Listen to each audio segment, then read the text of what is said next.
Welcome to the inaugural RotoWire Sports Gambling Podcast, sponsored by our good pals over at BetMGM. I am Nick Whalen, pleased to be joined by my longtime colleague, longtime friend, John McKechnie. Jonathan, it's been a long time coming getting this pod off the ground. We want to thank BetMGM for partnering with us this season. Really can't wait to dive into football betting every single week. We're going to hit a ton of angles. We'll try to get you, props. We'll identify some lines that we like, lines that we don't like, maybe mix in some survivor talk, and maybe even tack on some college football at the end of the pod. But man, I'm thrilled to be working with you. You and I have done a ton of podcasts together over the years. I've kind of traditionally been on the basketball side with RotoWire, doing a lot more football this year. But you're our sports betting guru. I believe guru is your official title, correct? Yes, I was ordained the guru, and so it's official now. I think that there can be no doubt. And if you follow me on Twitter, if you follow my gambling picks, you know that guru status is absolutely confirmed. So yes, good intro there, and the feeling is mutual, sir. We've done tons of the real roto heads out there. Know about the college football pod and all that good stuff. And, I've come on your XM show a decent bit since you've taken over the driver's seat over there on RotoWire Sirius XM.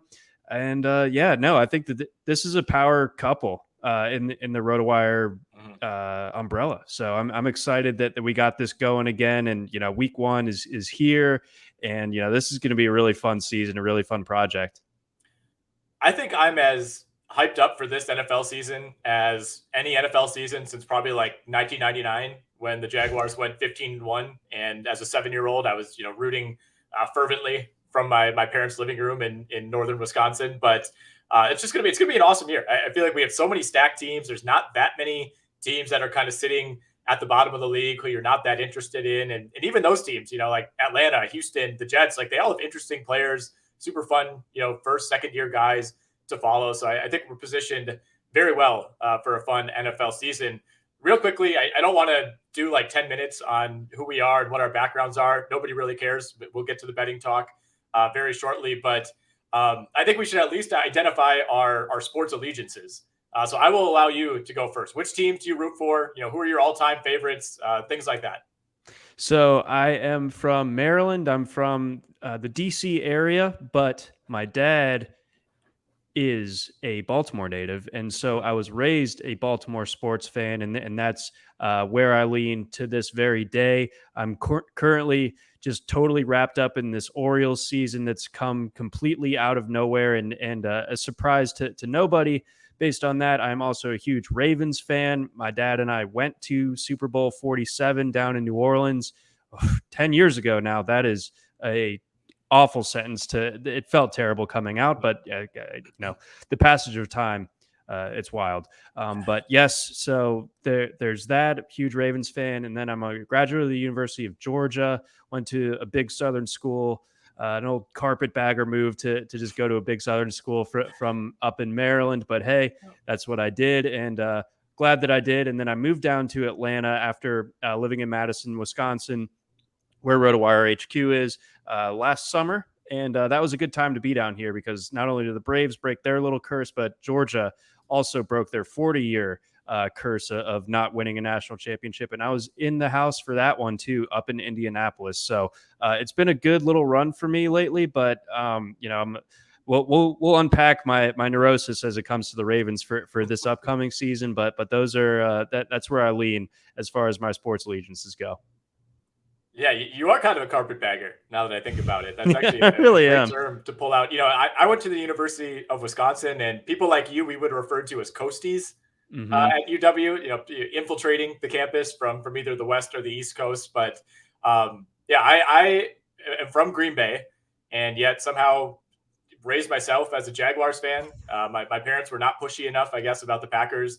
And yeah, it's been a lifelong affliction. It's been something that I've dealt with now for 30 years.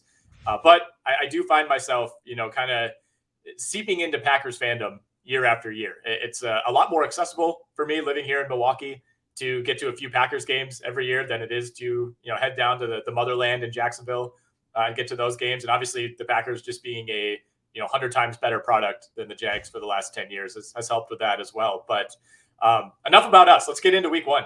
I want to start with a segment that we're going to call, too high or too low. And we're just looking at the lines for all these games for week one. And I want you to tell me, 1, 2, 3 lines that you look at right now on BetMGM and they just feel a little too big.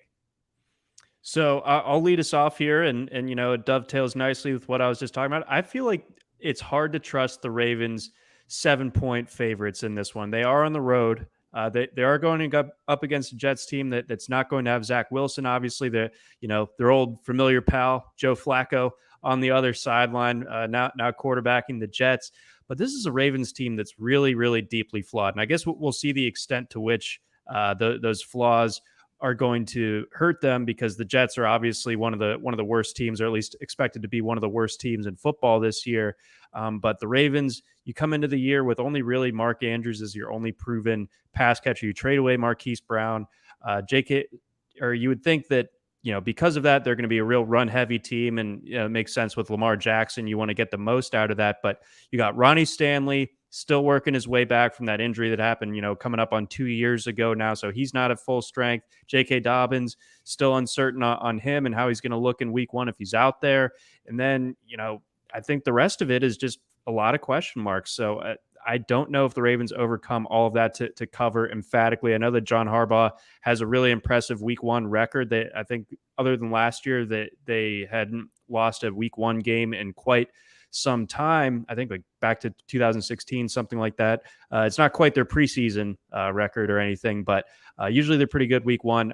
This year, I'm not necessarily buying it, not by more than a touchdown. So the Ravens stand out to me as a little bit too high to start things off. Your thoughts there? You're inherently skeptical of any big line of any team on the road, but I think you kind of have to put that behind you a little bit in this very unique week one that features so many road favorites. I mean, we have 10 road favorites this week, and the Ravens, of course, are one of them.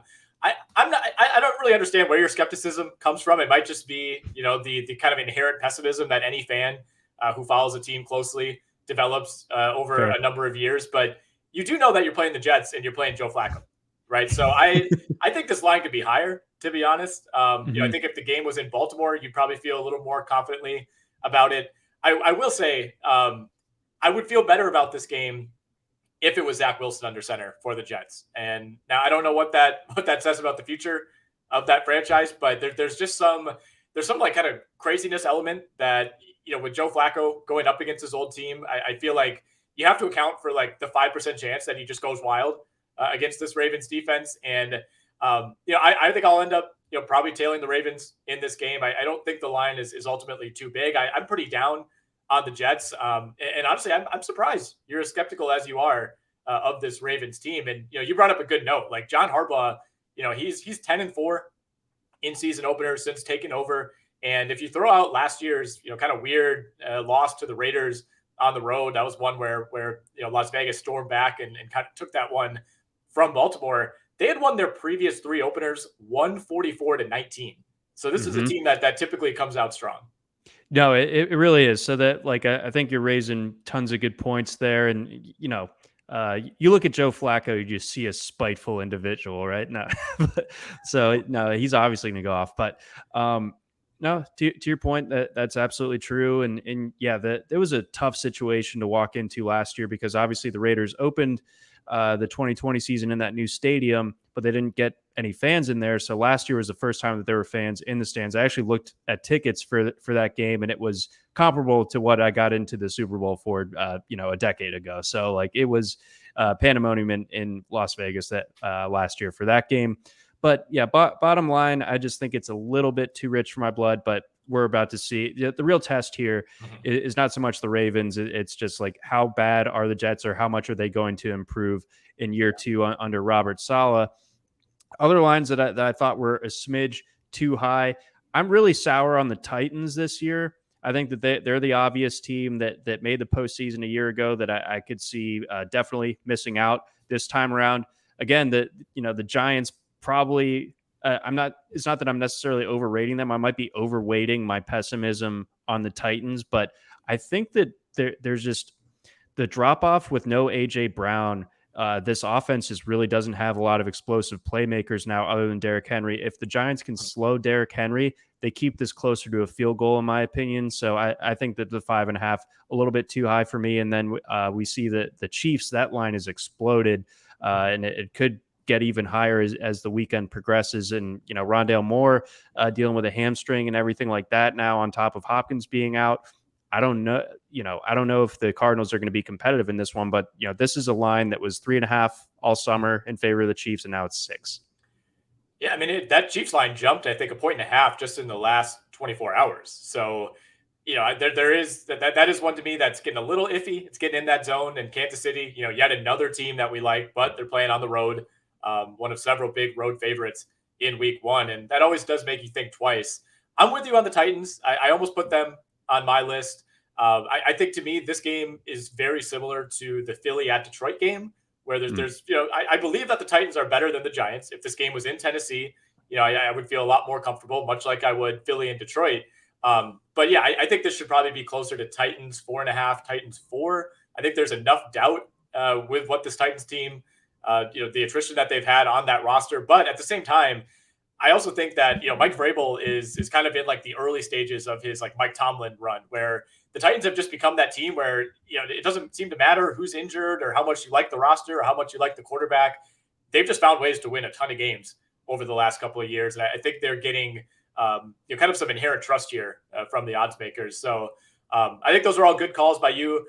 I put the Carolina Panthers on my list, and it's not often that you're going to look at a line that's -1.5 and be like, man, that's just way too big. But I'm not sure the Panthers should be favored in this game. I know at some books it's a pick 'em. I think maybe it'll move toward that way on BetMGM as we get closer to kickoff. But I don't know, man.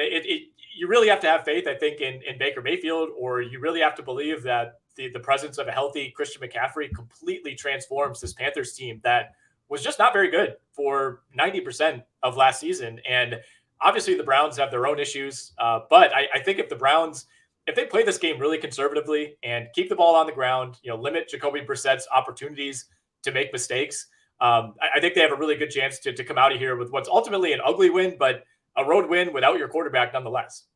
No, that's a good call. I mean, you look at the two rosters, and I just feel like the Browns are leaps and bounds ahead. And obviously the quarterback is the most important position.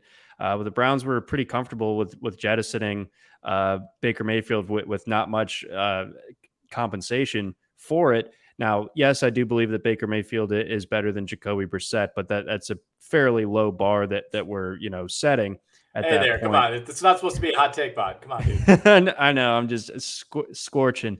But yeah, the Panthers are not a good team. They have a slight edge at quarterback here, but I don't really know where, and obviously that's important, but I don't know where else that you could say position group to position group that the Panthers are necessarily better. So you'd have to, like you said, buy into Christian McCaffrey completely transforming that offense. And I think he definitely makes it a lot better. He's obviously extremely important to it. We've seen how they've done without him these last couple of years when he's been injured.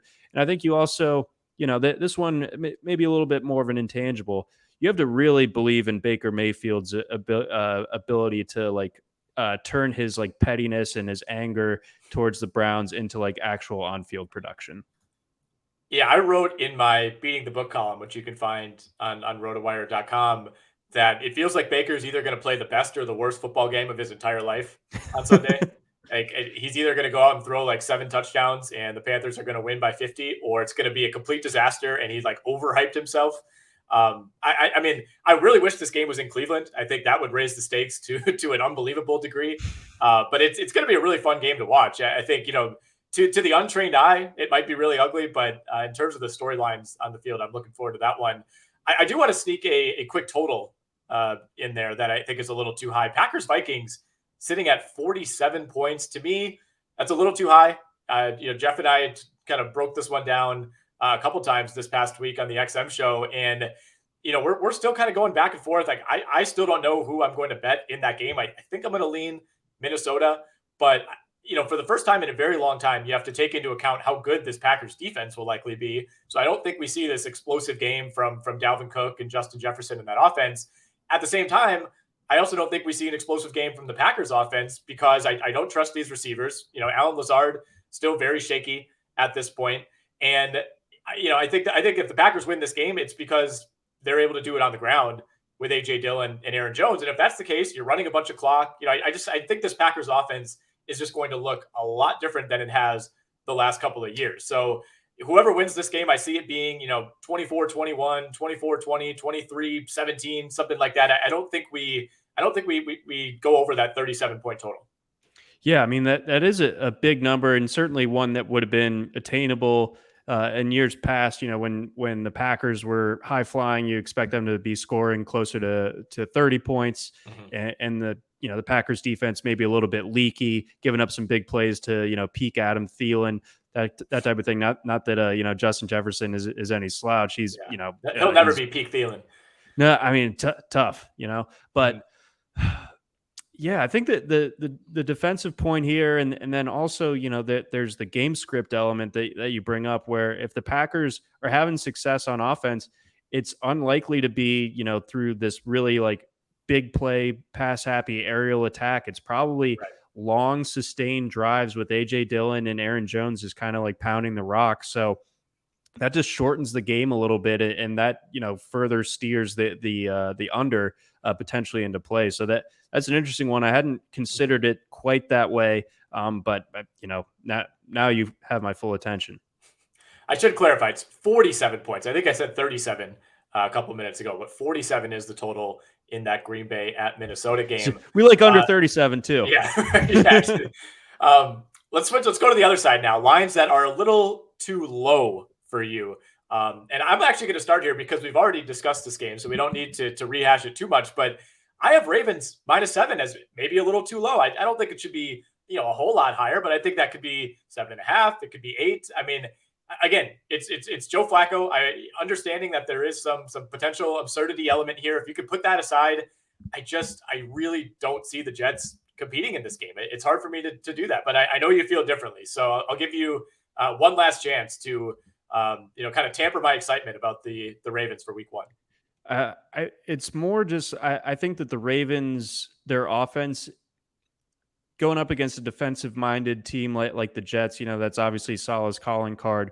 I think the Ravens are going to be a little bit out of sorts on offense. I think the offensive line is going to be in trouble. I think they're going to struggle to get the ground game going. If you force Lamar Jackson to throw it and really only Mark Andrews is the only viable guy out there, not to throw like too much shade at Rashad Bateman, but we just don't know fully what he is yet. I think that the Ravens just aren't going to be able to score enough. Like I still believe that the Ravens come out of this one with a win, but I think it ends up being pretty uncomfortable. I think at the end of the day, I think that this is like a 24-20 type of win for the Ravens. Okay, fair enough. I think we at least agree that they get it done. I also have that Eagles line as being a little too small. Yes. And for the most part, I think the folks at BetMGM did a really good job. They know what they're doing, as you may have heard at these sports books. So it's not, it's not easy to go through and be like, that's wrong. For the most part, they nailed it. But I think you could make a case that the Lions are feeding off of kind of this unknown optimism. I don't really know where it's coming from. Part of it is Hard Knocks. Part of it is they were this beloved 3-win team last year that kind of felt like a 7-win team at times. And I think they got better. Adding Aiden Hutchinson to that defense will definitely help. I think Jared Goff has maybe become slightly underrated in what his role is right now in Detroit. But at the same time, there's a ton of reason to like this Eagles team. It feels like they're pushing their chips in. They're going all in. They have a monster offensive line. I think they're going to run all over this Lions team that they decimated, 44-6 last year? Yep. And that was one of those games at the time. That was a really popular survivor pick. That was a popular, upset in pick'em leagues, and the Eagles just stomped their foot all over Detroit. And, you could argue that both of these teams are better than they were last year, but I don't think the Lions have improved more than the Eagles have, if that makes sense. No, they definitely haven't. The Eagles, coming out of their playoff loss a year ago, it's like, okay, they need some more weapons. What they do, they got AJ Brown, and I don't think anyone really off the jump, we don't know how these guys are going to pan out necessarily, but I don't know if anyone had a better draft than the Eagles did. So they got some instant impact guys in addition to getting, an ascending superstar in AJ Brown. So it's all there for Jalen Hurts. There's no excuses. And I think that really that there's so much around him to where it's going to be hard for him to fail. And like you said, this was a total steamrolling by the Eagles a year ago. And I think that, I get swept up in how likable that the Lions are. And you kind of got to remove those glasses a little bit and be like, okay, like, to a man, the Eagles are just a lot better than the Lions are. And as fun as Dan Campbell is and as hard as his guys are going to be playing for him on Sunday, I think that I would be shocked if the Eagles win this one by less than a touchdown. All right. So I know you have one other line that you feel like might be a little too low. I do. I am so out on the Cowboys. It couldn't be further from sunny as far as my outlook for Dallas. I don't like the coach. First of all, Mike McCarthy. I think that the attrition this offseason as far as the receiving core goes, losing Amari Cooper, losing Cedric Wilson. You got Michael Gallup coming back from the knee injury, so who knows when he's going to be back to his prior form. So I like Jalen Tolbert, but he's still a late round rookie. We can't expect him to be making splash plays week one necessarily. There's going to be a lot of attention put on CeeDee Lamb by this Buccaneers defense, and I think that the Buccaneers, maybe time catches up with Tom this year, but I don't think it's this week under the lights Sunday night. I think Tampa Bay comes out and kind of squashes any of the preseason doubt that has kind of accumulated over the last few weeks here. So I think Tampa Bay wins this one comfortably as well. And I think Dallas can do its own part to make sure that happens as well. Yeah, this is one that I've gone back and forth about. I'm going to back the Buccaneers, so I am with you. I mean, it just feels like, like normally there would kind of be more question marks about the Buccaneers. But given the opponent this week, it almost feels like more things have gone wrong for Dallas so far. Mm-hmm. We'll see what Tampa Bay ends up getting out of Chris Godwin in this game, how effective he's going to end up being. That's a pretty big unknown. But yeah, I just trust the infrastructure here with Tampa Bay. And I feel like Dallas, like you said, I think they got worse. I think they got worse than last year, especially on the offensive end. And, they're one of several teams with an elite quarterback that has more questions than you would like when it comes to pass catchers. So I would not be surprised if Dallas gets off to a bit of a slow start. We got to deliver a message from BetMGM, the presenting sponsor of this very podcast. Kick off the new pro football season with the king of sportsbooks. Sign up with BetMGM using bonus code BETROTO. That's BETROTO, all one word. Your first wager is risk-free up to $1,000. Visit BetMGM.com for terms and conditions. Here we go, John.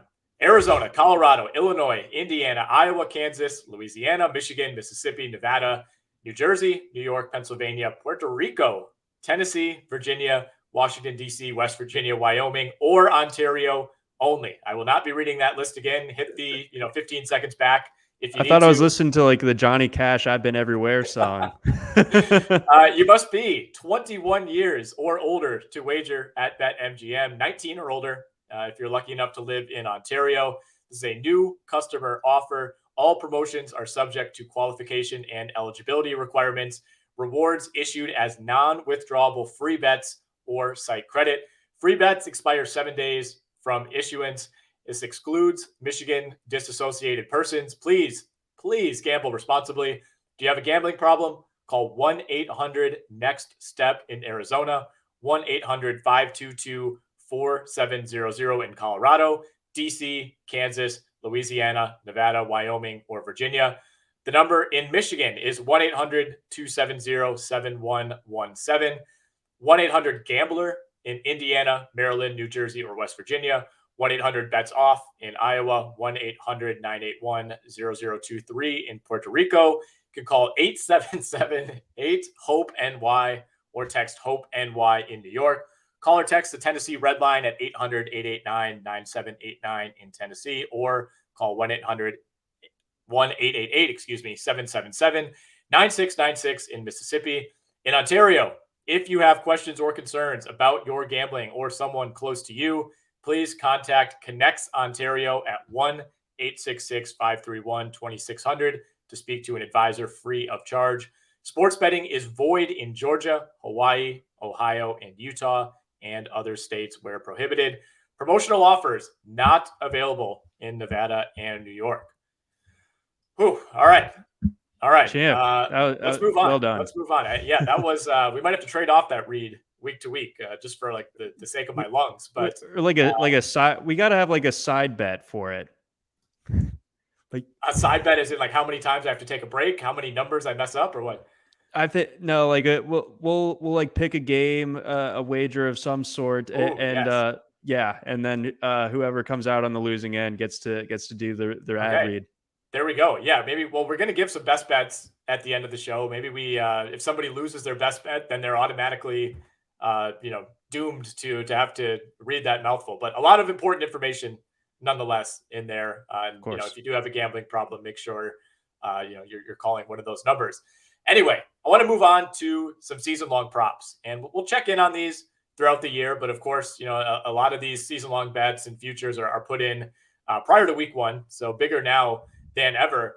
I want to start with a prop that I've been preaching to everybody. I've been out at the street corners. I've been, banging on pots and pans in the streets of Milwaukee.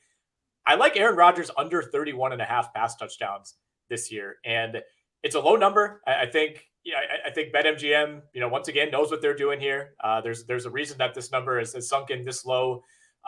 It's right on the borderline for me where it becomes a little bit uncomfortable, but as I laid out when we talked about that Green Bay Minnesota game, I just think this is going to be a very different looking Packers offense than what we've seen over the last 2 years. I think Aaron Rodgers is going to be more than happy to kind of pass off some of the work to those running backs. He had so many touchdowns that came within 5, 10, even 3 yards over the last few years. If you watch the Packers week in and week out, it felt like they were going out of their way to like throw these fades and these, like high risk passes at the goal line. Seemingly in an effort to like boost Rodgers' touchdown numbers. I think that goes out the window this year. I think they take a new approach. And I think we see kind of that version of Aaron Rodgers that we saw in his first year after Matt LaFleur took over. Yeah, I could see that too. And if you project it out on the other side where it's like, okay, how is he getting to 32 exactly? Like how many touchdowns can you realistically expect from the likes of Allen Lazard, Sammy Watkins, Randall Cobb, Romeo Doubs? And it feels like, okay, maybe they get to like 20 as a group, something like that. And then, how many is Tunyon going to account for? You basically, like Aaron Jones, I feel like is going to be the key to that one. If he can take some of those swing passes to the house and, ends up with like 4-5 receiving touchdowns, then maybe you're sweating it a little bit. But like the current personnel just doesn't scream this insane amount of passing touchdowns from Rodgers and the Packers as a whole. So like even though that equals out to a clip of less than 2 touchdowns per game, and it's like hard to bet against that when it is arguably like the greatest talent-wise quarterback that we've ever seen. This is like the toughest test of that because the surrounding supporting cast that he has is so lackluster. Yeah, and last year it felt like Rodgers threw a ton of touchdowns. He only ended up with 37, and you have to keep in mind he did miss one game against the Chiefs due to COVID. So if you think he plays all 17, maybe you have to factor that in as well. That maybe that could push him just over. But I also think Green Bay is going to potentially be in position where maybe they don't need that Week 18 game, and Rodgers doesn't play or is limited, as was the case last year when they pulled him at halftime against the Lions. So. I think we've kind of laid out the case for this one. It's like I said, I wish that number was sitting at like 32, 33 and a half. It's going to be close, but first year with Matt LaFleur, Packers were really good. They won 13 games. Rodgers threw 26 touchdowns, 4 picks. So we've kind of already seen what the blueprint is for that under. The other one that I'll throw out there, and then we can start going a little more rapid fire. Baker Mayfield under 22 and a half passing touchdowns. For one, he's never been a high volume touchdown thrower. He really only has one dependable receiver in DJ Moore. And the biggest thing for me is I don't think that he is by any means a lock to start every game this year, whether it's due to injury or, very much due to performance. I think there's a world in which Baker Mayfield plays his way out of this job at some point. And if that happens, it's basically a lock to go under. Well, that'd be a problem for me because one of my props is that he leads the league in interceptions. Ooh. So Johnny needs on the table. Johnny needs Baker playing every single week. That or he needs a new pair of shoes, and Baker provides via the interception. But yes, once Sam Darnold is healthy, and if Baker is struggling, then I think that we have a reopened quarterback competition, and the move to acquire Baker Mayfield by the Panthers ends up looking even worse than we could have thought it would have. But yeah, under 22 and a half passing touchdowns, like you said. Also, really only DJ Moore and Christian McCaffrey are going to be scoring those passing touchdowns for Carolina. So it's just, if you like the over, it's just modest enough of a total to where I could like kind of squint and see it if he's starting every week. But I think that he's still a very mistake-prone quarterback. I don't trust the way that this offense is designed, nor do I trust the personnel overall. So I think that that's certainly a fine enough wager there, Nick. And then for me, beyond Baker, I like another under as far as name brand quarterbacks go. I like Dak under 31 and a half passing touchdowns. It kind of dovetails with what I was talking about with that Tampa Bay game. Again, I just really don't trust that this Cowboys group of pass catchers. Dalton Schultz now has to be the number 2 option. Like last year, he scored all these touchdowns because, you had Gallup fully healthy. You had Wilson. You had Amari Cooper in addition to CeeDee Lamb. Like, defenses simply were forgetting about him. They're not going to forget about him this year. They bracket that coverage over to him a little bit more on top of CeeDee Lamb. I think this ends poorly. And obviously the Tyron Smith injury, less time for Dak to sit back and operate. So I like the under here on 31 and a half touchdowns. And then I'll go ahead and cherry pick a favorite as well for one prop. Justin Jefferson, receiving yardage leader, 8-1 odds. I'm definitely good with that. I have tons of Justin Jefferson in fantasy, and I've took him, reliably over Cooper Kupp in a bunch of spots. I even took him over Christian McCaffrey in a couple of spots as well. So, I mean, I just could not be more in on Justin Jefferson this year. I think it's, all systems go. I'll be surprised if he doesn't end up as the leader. So, $20 bet on plus 800, that's a decent little return there.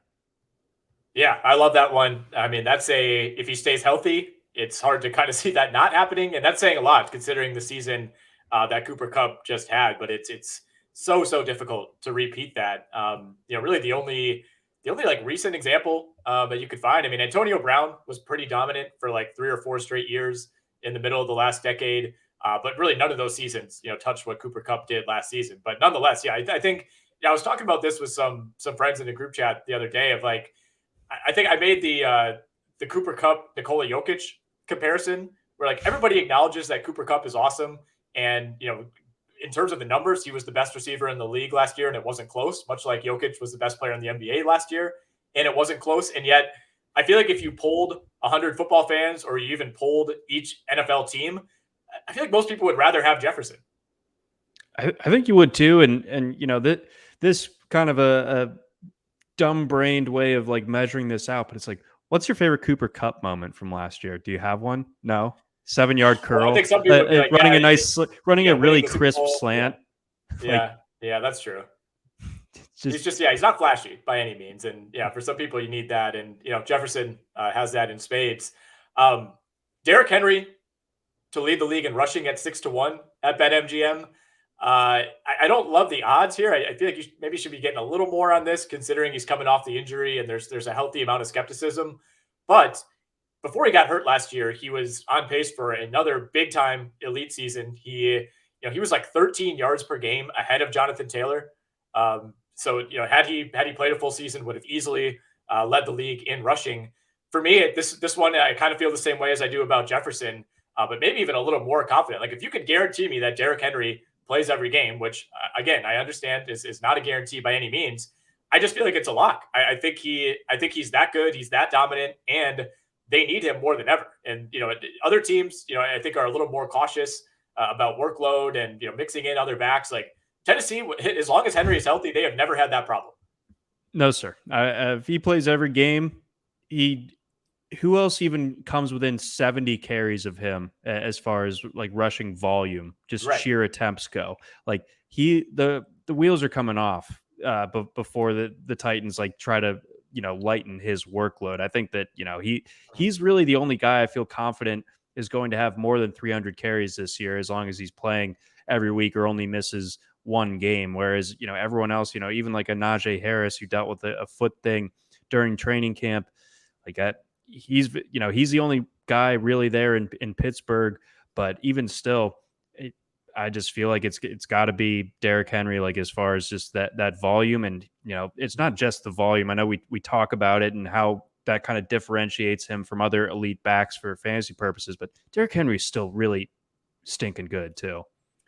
Yeah, he is, and he's smack dab in the middle of his. Yeah, watch it. Come on, he's right in the middle of his prime. And for running backs, that clock is ticking a little bit faster than it might be for other positions. And in a year or two from now, I think we might feel very different about where he's at. But I think he's got one more year left in him.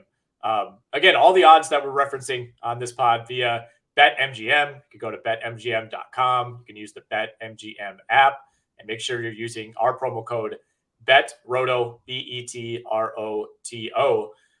John, let's do some futures here. We'll try to lock some of these in, and again, we'll check in on these as the year goes along, as the odds shift. In the NFL, I mean, you see big swings week to week with some of these major awards. And I want to start with the NFL MVP. I know you have some takes. Give me the guys that you like among the chalky favorites first. So up at the top, and the way that the NFL MVP futures market shapes out, it's not too different than the college football one, where it's basically become a quarterback award. I basically just am not willing to put much money on a running back at this stage, either in the Heisman and certainly not for the NFL for the most part. So you looking at the top of the board, it feels like Josh Allen, he's hitting his springboard moment. I think that this year, it could take another level. And if that happens, I just have a hard time seeing anyone unseat him. But if there is one person, it's Justin Herbert, in my opinion. I think everything is there for him, not only his own tools, but the players around him, the expectations for the Chargers. If he's able to kind of have the Chargers be the new kings of the AFC West in what is, an extremely loaded division now because of everything that's happened this offseason, I think that the MVP voters will be pretty deferential to Justin Herbert. So if you're looking at the top of the board, MVP guys, those are my two, and guys like Patrick Mahomes, maybe not quite as much on my radar.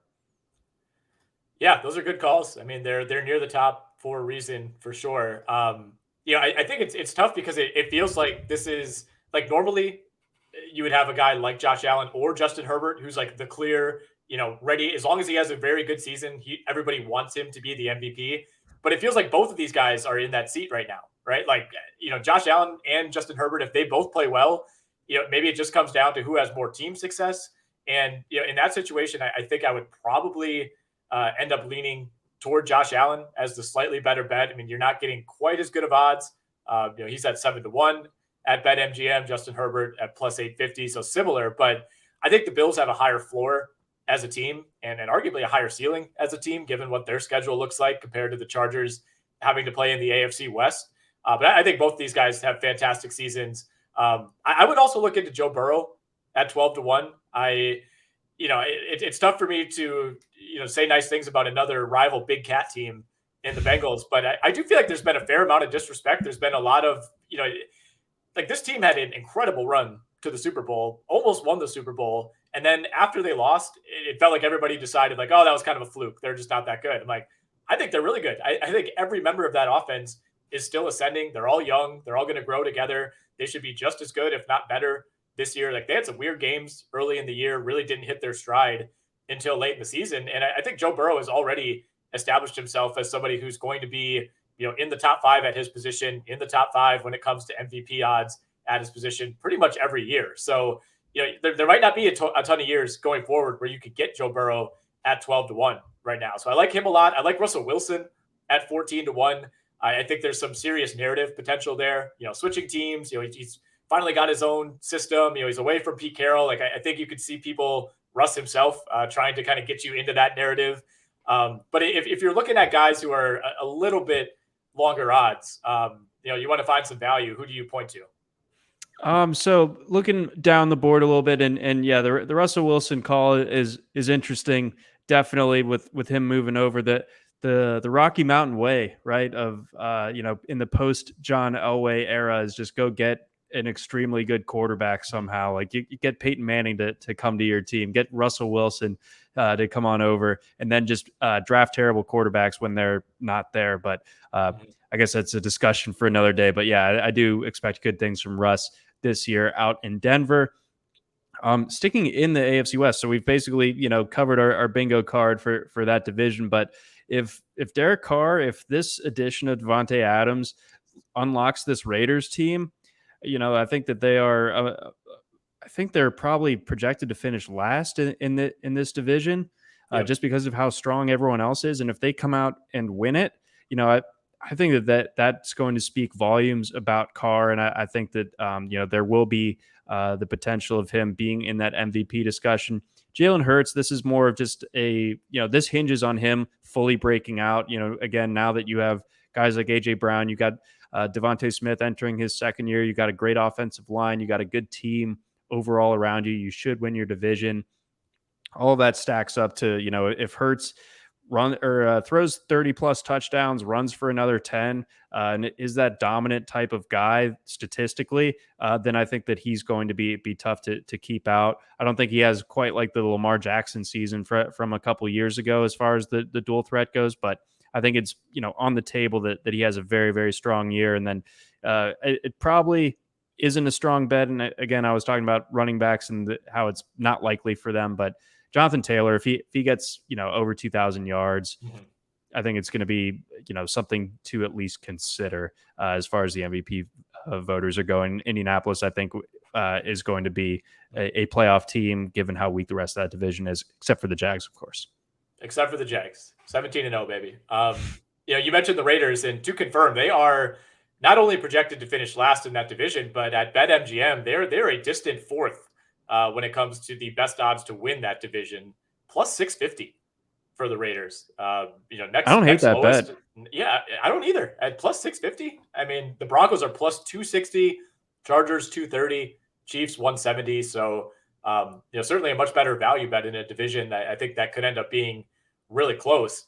I want to move to Coach of the Year, and I love talking about this in NBA context. We do it all the time on our podcast because in order to make a case for Coach of the Year, it requires you to basically map out how the season is going to go for a team. It requires you to kind of craft a narrative because there's always narrative involved when it comes to Coach of the Year. I see you have Dan Campbell as one of your talking points here. Is that a good bet or a bad bet on Dan Campbell, who I believe, correct me if I'm wrong, is the favorite at BetMGM? At BetMGM, he is the the other guy that's close is Brandon Staley. So two guys that were first year head coaches last year. That's usually like you were saying, you got to craft it out when it comes to these Coach of the Year discussions. And a lot of the time in the NFL, it's a first year guy. I think that's just kind of how it rolls. And like the longer that you've been in the game, the less likely it is that you're going to get it. Even if Bill Belichick has an amazing coaching year, or Harbaugh or Mike Tomlin, guys like that, it's harder for them because everyone wants the new flashy, like the next big thing as far as head coaches go. So usually it's better to target those newer guys.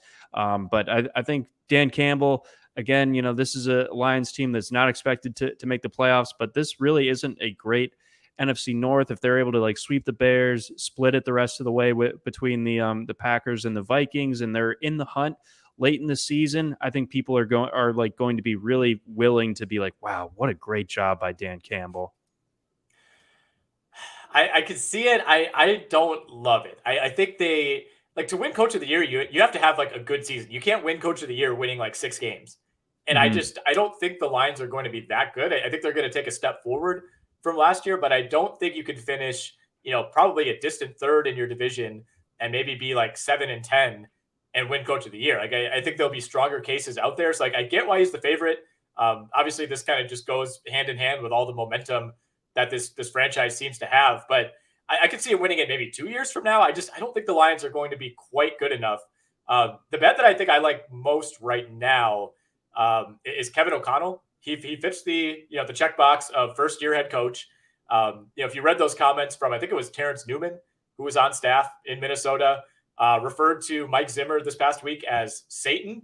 Oh, so, things were not great, I think, on his way out. I think there's going to be a pretty big shift in terms of like positive culture around a team that was still pretty good, despite ostensibly hating its head coach the last couple of years. It reminds me a lot of, Mike McCarthy's exit from Green Bay, where it was just stale, and you had a talented team. You knew you weren't getting the most out of it.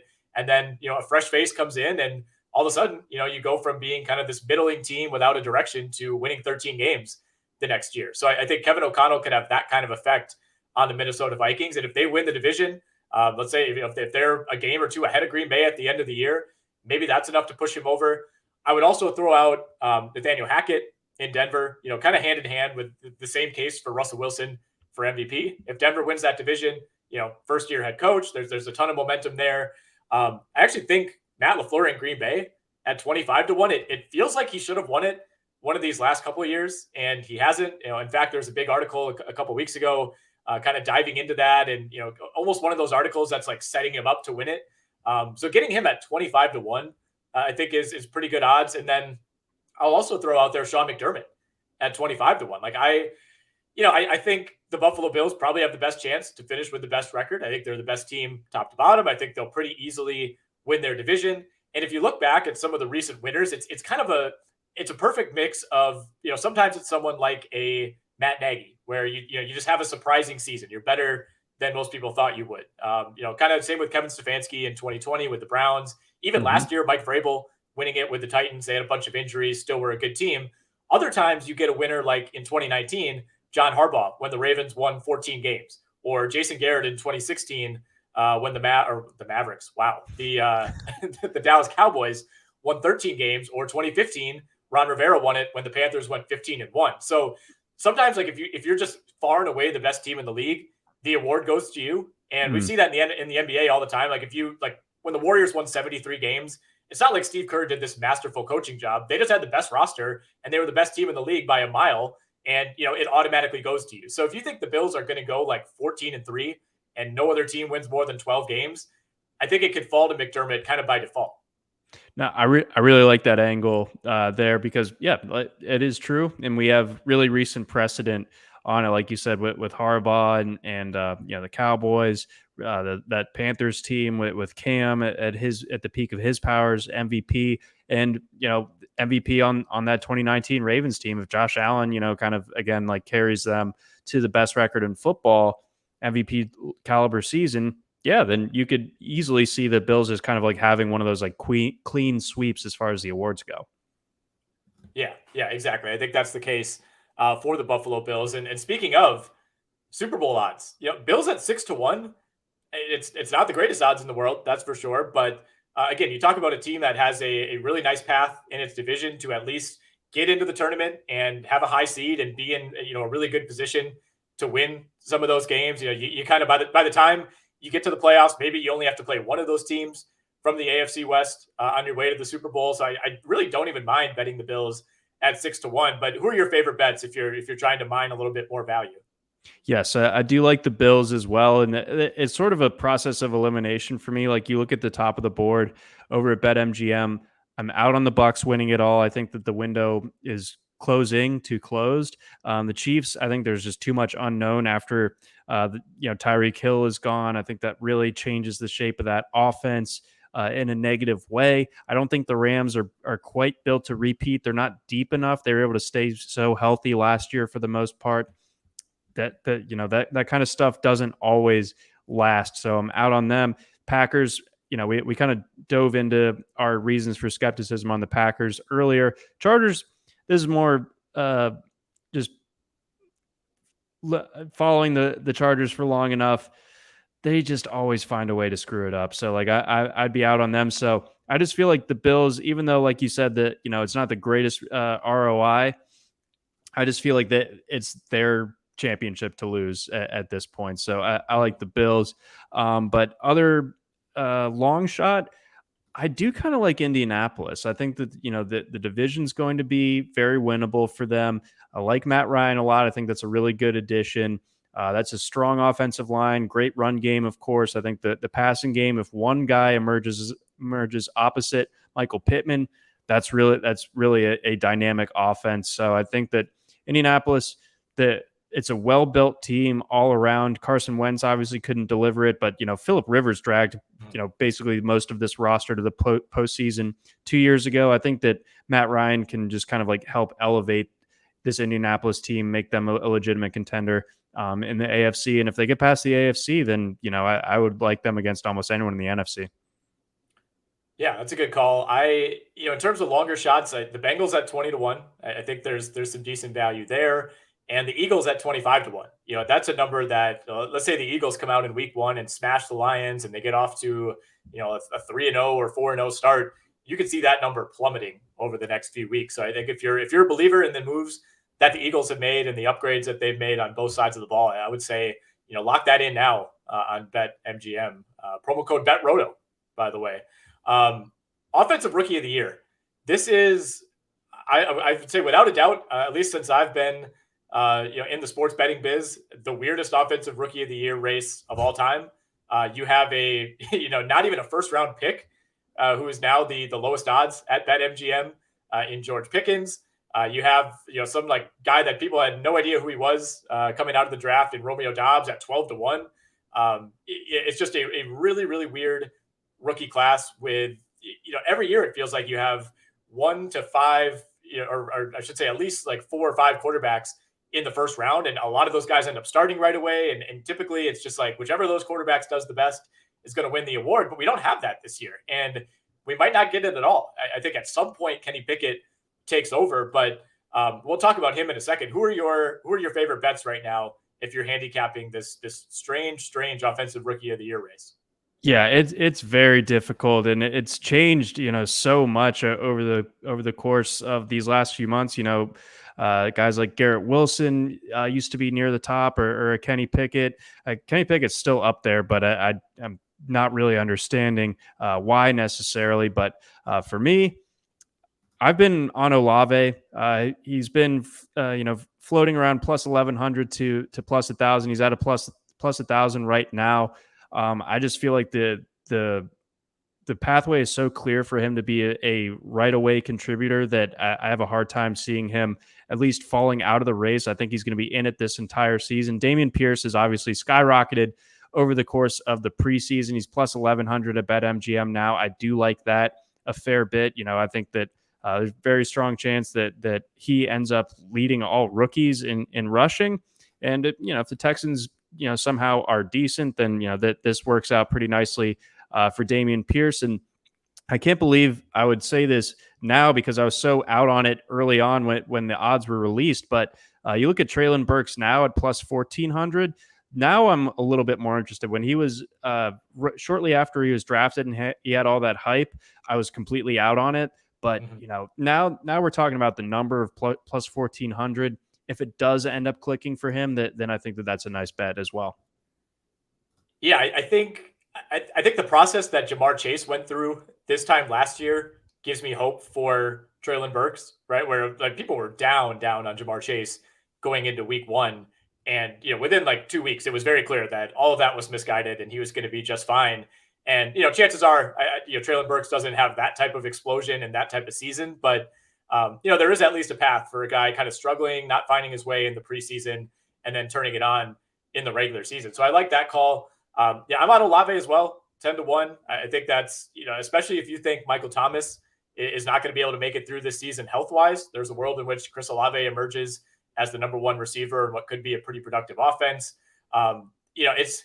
It's just, I don't really feel great about any of the guys under 20-1. It's like normally if you're betting someone like Romeo Doubs or Damien Pierce, you're getting like 50-1 on those guys, right? And it just speaks to the fact that there's no clear favorite that everybody is chasing. Like, I love George Pickens, but I don't want to bet him at 9-1.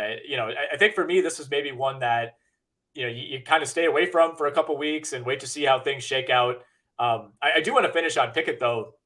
He's 9-1, so the co-favorite alongside George Pickens. Like, I understand the case for Kenny Pickett. It's either Trubisky plays horribly to begin the year or he gets hurt and all of a sudden Pickett is out there sooner than we expect and he ends up starting 15 games.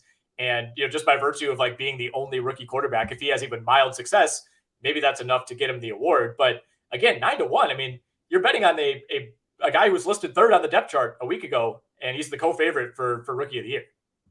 Yeah, it's absolutely wild. So yeah, this is just a really tricky Rookie of the Year race to settle. And again, like you said, it's hard to find that those values, those long shot values.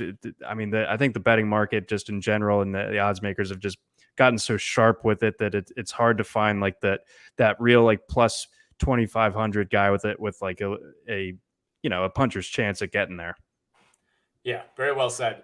Let's move on to our locks for the week. Let's lock it up. I want you to give me your favorite bet against the spread. I will do the same, and then we'll just run through a couple of the games that we haven't touched on, give our quick thoughts, and then we'll get out of here. So that may not be surprising based on what I've said about Dallas and this game, but Bucks -2.5. It was like -1, -1.5 a little bit earlier, especially during Tom's little hiatus during August. But hiatus, yes. The sabbatical, I think was a word that I saw used on RotoWire for in like the headline, like back from sabbatical or something. Like he's a teacher going down to I don't know somewhere, but. Yeah, I'm in on the Bucks going ahead, taking care of business on national TV, just as they did to open the season last year on that Thursday night game in Tampa Bay to open up their title defense. Yeah, I just don't really see a way in which the Cowboys keep this one within a field goal. So I'm going with the Bucks as my best bet. Lock it up. Okay, I like it. And I'm going to the 49ers, -6.5 right now. At BetMGM.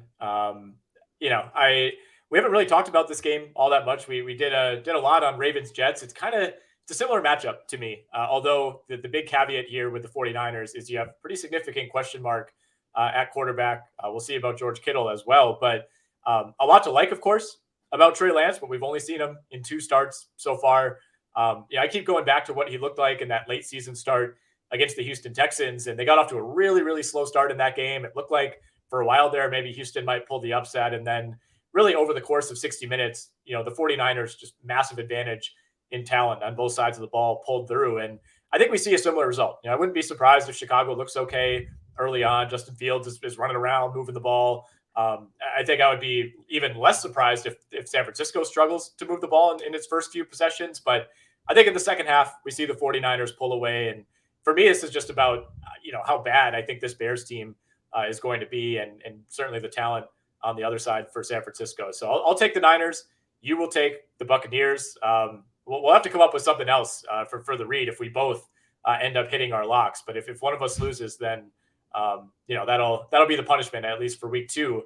I do want to note, by the way, that if you're looking into some of the 3 biggest favorites, the road favorites, that is, the Ravens, the Colts, and the 49ers, you could parlay those 3 teams. If you think they're all going to win big or at least cover the spread, you could push that up to close to like plus 575, plus 580 at BetMGM. I mean, just betting the money lines for those 3 teams, if you parlay it, gets you to plus 130.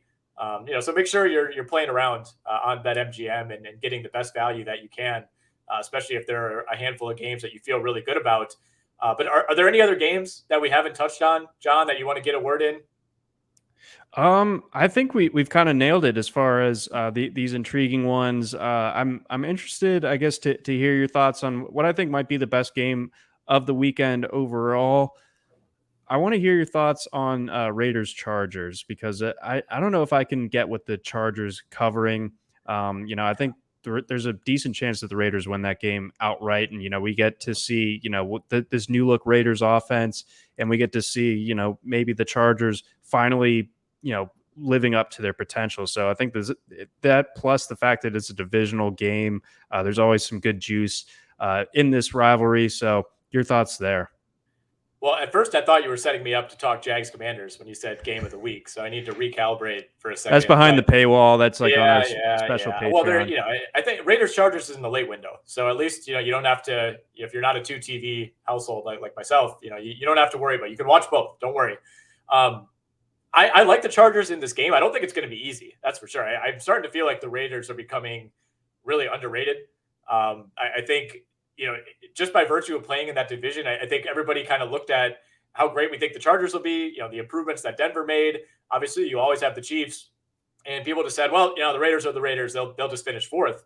I mean, the Raiders were the team that made the playoffs over the Chargers last year. And yes, the Chargers, made some additions. J.C. Jackson likely not going to play in this game. Might miss a couple weeks to begin the year. Khalil Mack is one of those guys who's still a huge name. We'll see how effective he is at this point. So to me with the Chargers, I've been trying to not go overboard on the hype because again, there is a lot to like, but this is the most hype there's ever been for a team that didn't even make the playoffs last year and then got knocked out by this very Raiders team. So I think we get a really close game. Again, I think the Chargers win it, but I would not be surprised at all if this is one where the Chargers get blitzed early on. And, here we are yet again in a situation where Herbert has to kind of throw them back into the game in the second half. Yeah, so the Raiders are very dangerous in my opinion, and defensively they might have a little bit more teeth. You get Mad Max Crosby, and you get Chandler Jones going in there now. This could be a problem for that Chargers line being able to keep Justin Herbert upright, and I think that combo of Hunter Renfrow and Devontae Adams and Darren Waller, that's going to be a lot for a J.C. Jackson-less defense to keep track of. There's only one Derwin James. I don't believe that they've cloned him yet, so that's going to be tough. Working on that, yeah, still in progress. I mean, there's been a ton of talk about Khalil Mack, and Chandler Jones has been a better player than Khalil Mack for the last several years, and there's not a ton of chatter about that major addition in the AFC West. So I like that call there quite a bit. I'm still kind of finalizing my my confidence picks in my pick'em league with the college buddies. And that's one that I keep trying to find ways to, I want to pick the Chargers, but I want to keep them low. But then you get into, it's am I more confident in that game than I am what's going to happen in, say, Jags Commanders, which I really don't want to spend too much time on. I'm rolling with the Commanders. Betting against the Jaguars for the last 3 years has been wildly profitable. I would advise it to just about anybody. I made a point to not drink the Kool-Aid last year when it's crazy to remember, but this time last year, people thought that Urban Meyer was going to work out. They thought he was going to bring this, he's a perfect match for Trevor Lawrence and that offense. Disaster, complete disaster. They will not be that bad this year, but I don't think they're going to be a good team. And I think they start 0-1 under Doug Peterson. Similar to my own pessimism about the Ravens, it's unfortunate to hear that that's how we're feeling about the Jags under Peterson. But yeah, until they show that the Urban Meyer stink is gone, you just kind of have to assume it's still lingering. They need to win 4 Super Bowls in a row, and then that 5th year, I'll finally be what, I think they're going to be okay this year. They undo all of the bad will that they've earned with me. Just an unbelievable burden of proof that they need. Yeah. I think we've hit on pretty much every game. Let's go to the Monday night game real quickly, and then we'll wrap it up. Broncos at Seahawks. I cannot wait to see what this environment is going to be. Seahawks, by the way, 6.5-point dogs at home.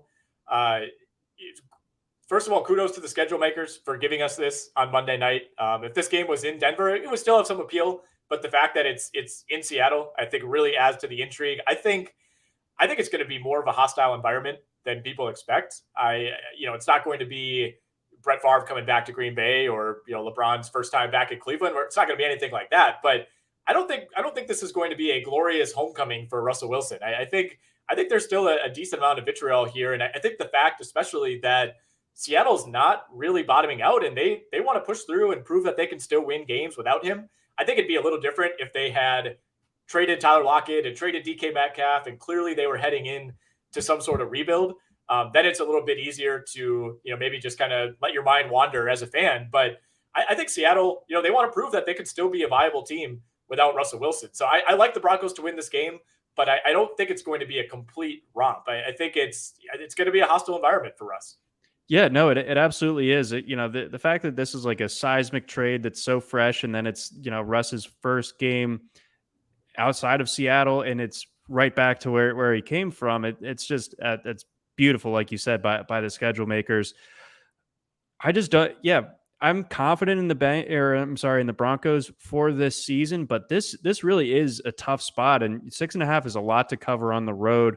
Especially in a place like Seattle, where there is a distinct home field advantage. That is a loud stadium, and it's going to be rocking there on that Monday night. So I wouldn't put it like near the top of my confidence picks that the Broncos cover this spread or anything.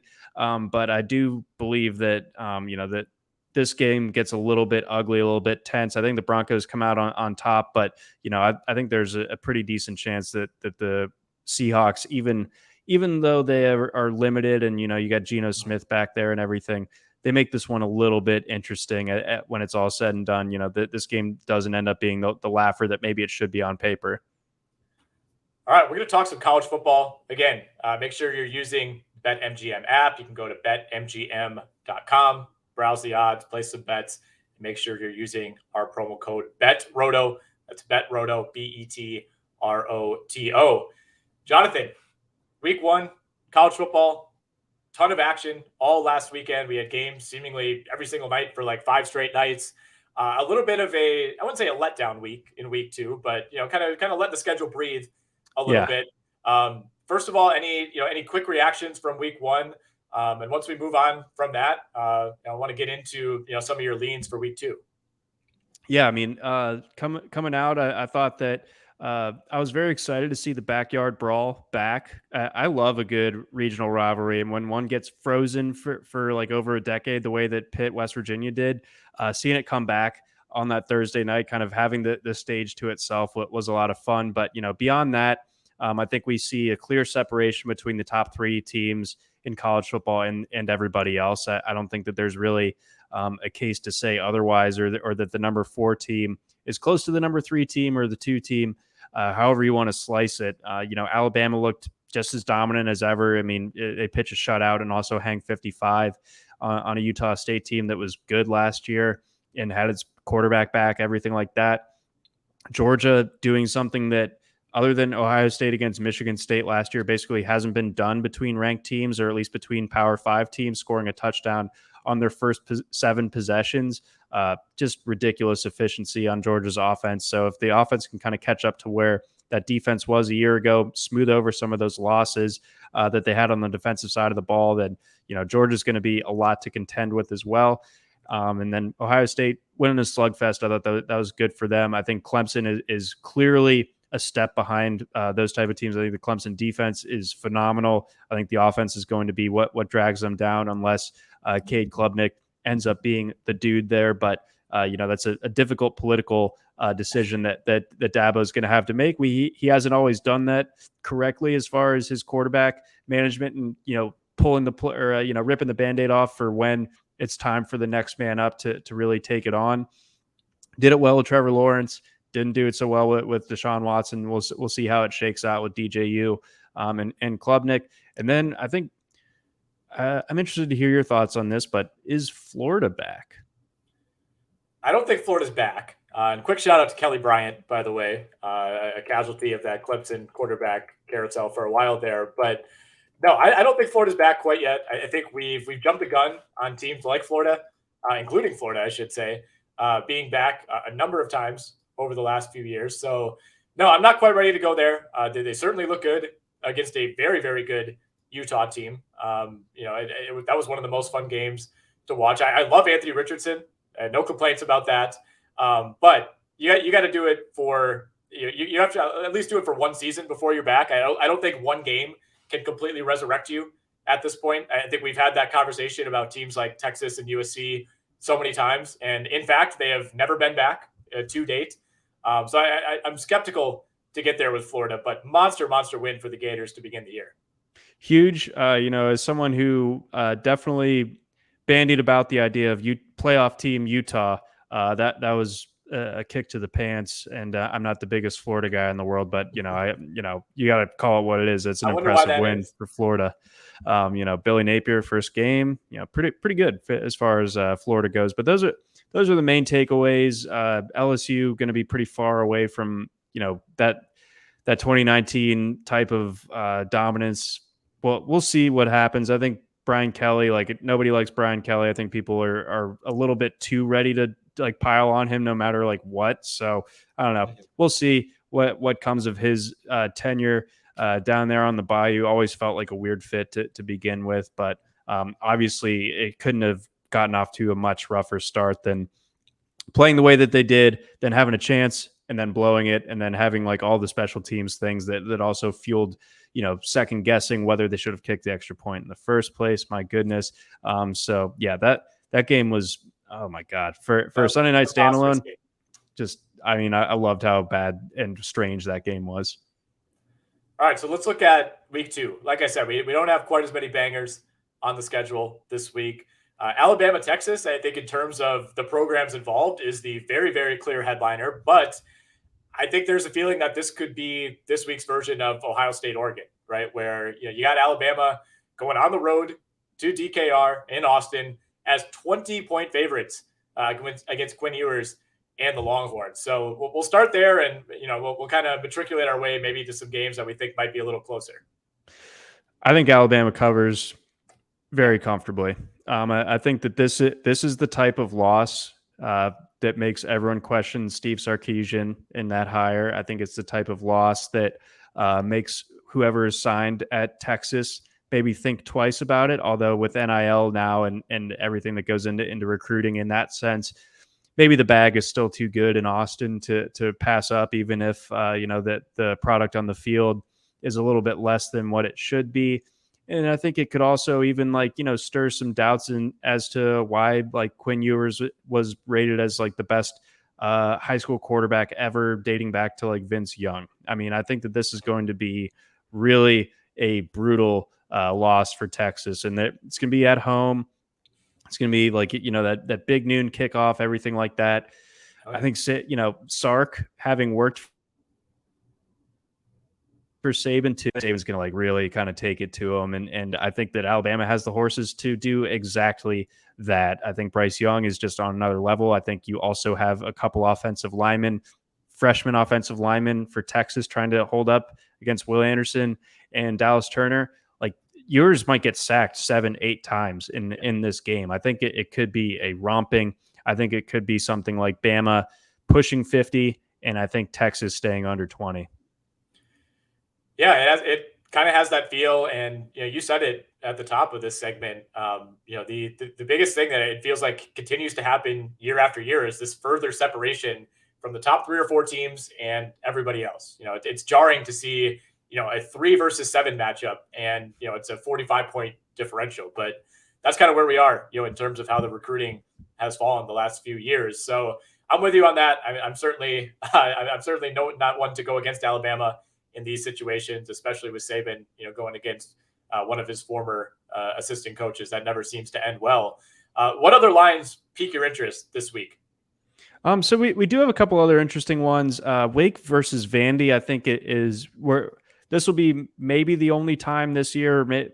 There's only going to be a handful of other times where a line jumps the way that it did. But with Sam Hartman got cleared on Tuesday afternoon, this game went from Wake Forest -7 to now -13.5.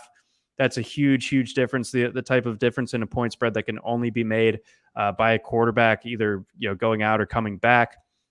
Vanderbilt obviously been a pretty nice story. I think that they go out, they trounce Hawaii the first week of the season. That they kind of get their own spotlight during that. They took care of business against Elon last weekend.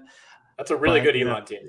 I mean, yeah, it's in a beautiful school to boot. But we're looking at a Wake Forest team that I think is going to come in there, and I think 2 touchdowns is about right. But if Vanderbilt stays within that number, then all of a sudden, Vanderbilt kind of slowly maybe takes that first step towards being something other than a complete doormat in the SEC East. So we'll have to see there.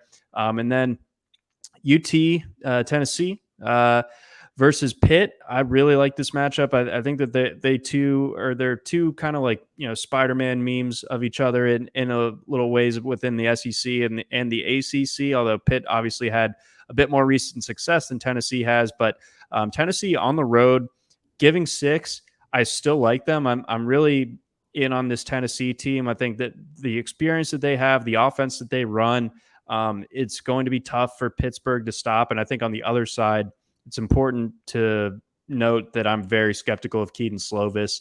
I just don't think that he's going to end up being the guy that they hoped he was going to be coming over from USC. And then your late night snack, BYU versus Baylor. those are two really, really good teams going at it. BYU 3-point favorites at home. We're going to have to see if BYU can get healthy at the receiver position. Puka Nacua, a little bit banged up. Gunnar Romney missed the game last weekend. Mm-hmm. If one or both of those guys are in action, this is a really nice test to see if Baylor is going to be up to that caliber that we saw a year ago when they won the Big 12. And it's going to be on the road too. Yeah, kind of a strange matchup there, Baylor and BYU. It's an early season matchup. We get USC Stanford in that late window. That'll be the ABC game. We're going to have Arizona State and Oklahoma State as well. Any interest in any of those Pac-12 games at the end of the night? I mean, obviously that Oklahoma State, not a Pac-12 team, but that one will be at their home field. They're minus 12.5 over Arizona State, and USC not a massive favorite over Stanford. Stanford's always where the traps come, right? Like last year, Oregon. Some people sniffed that out early. It was pretty impressive that people would say that Stanford is going to be the one that beat that Oregon team that happened to beat Ohio State. It's like, wow, how did you find that one? But they did. But I think USC goes into the farm and takes care of business. I think that's a double-digit win for them. Stanford might be tough and everything, and that they've got the good ground game, good quarterback, but I think that there's just too much on that USC side. So really like USC there. Arizona State, obviously they just took on an FCS opponent last week, whereas Oklahoma State played a decent Central Michigan team, and they mostly put them away, and then Central started to storm back just a little bit, made the score respectable. But I think that this is a pretty good Oklahoma State team versus a probably not very good at the end of the day Arizona State team. So the line reflects that, and I'm still willing to back the favorite here. I think that Oklahoma State goes ahead and wins this one by closer to 2 touchdowns. So I like them. But that actually does stand out to me as one of the more fun games on Saturday. We don't get a ton of cross-conference Power 5 matchups this week, but that's one of them, and we'll take it where we can get it.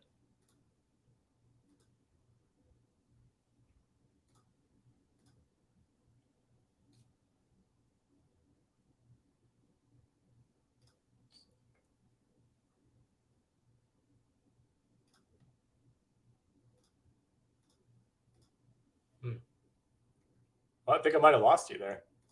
Oh, shoot. Can you hear me now? I got nothing. Fuck.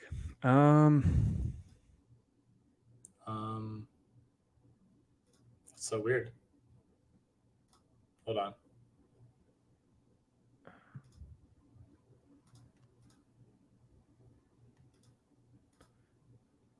Microphone. Check. I have no idea why I can't hear you. That is really weird. My AirPods died, but I should still be able to hear you out of the computer.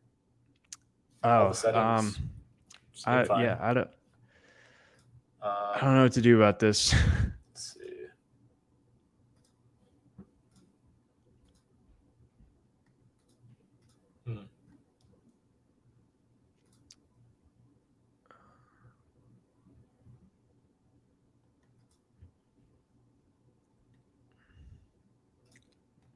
Very weird. All right. Well, I will. Obviously, we'll have to just cut this part, I think, from the YouTube, which is fine. But so you finished up that point, and then, should I just just wrap up the show then? Like, all right, good stuff, and we'll be back. Yeah, because we're still on the stream, so I'll just chop it up from there. Okay. All right. Sounds all right. Good stuff as always, my man. Looking forward to week 2 of the college football season, and of course, very, very much looking forward to week 1 of the NFL season.